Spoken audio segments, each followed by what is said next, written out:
Uba umntu wayemxelele ukuba umona ungenza amantombazana amgrumbele umngxunya amngcwabe ngewayehlekile, kodwa ngoku xa ejonga emva uyabona ukuba ubukhwele buthetha ngelizwi elimnandi ngaphambi kokuba buhlasele. Igama lakhe wayengu-Oakman noba elalini yakhe wayebizwa ngobuhle, ubuhle bezinyanya.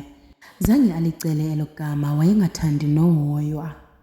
Kodwa ngokwenzeka ngexesha sele ekhulile sekwazi nokuya emlanjeni, ilizwe lamqaphela ngaphambi kokuba aziqaphele.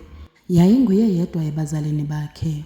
Babengezozityebi, yayingabalimi abathobekileyo nongquphantsi wabo mncinci ungqungwe ngamadumbe nebhanana. Umamakhe wayeluhlobo lwasetyhini wayenza usuku lubi lube lula. Utatakhe wayesebenza nzima ekholelwa ukuba ukuthula kulungisa yonke into. Ubomi babungagqibelelanga kodwa wakunokuthula. De amava abanye abantu abumba inyaniso yakhe. Kulapho ingxaki yaqala khona. Kancinci xa egqitha edolophini amanye amantombazana ayehlekela phantsi emhleba. Ekuqaleni wayecinga kunabungozi.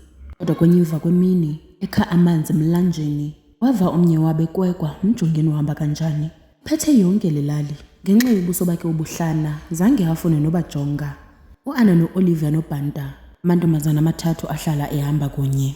Amehlo abo anovuyo nobuthi. Wayencuma ngokungakhululekanga, nethemba lokuba ubuntu bungenza izinto zibe ngcono, kodwa azange. Sukela ngaloo mini bamenza isihloko sabo semihla ngemihla. Yade yaba sisiqhelo uva izinto njengobuhle. Ubuhle ayompumelelo.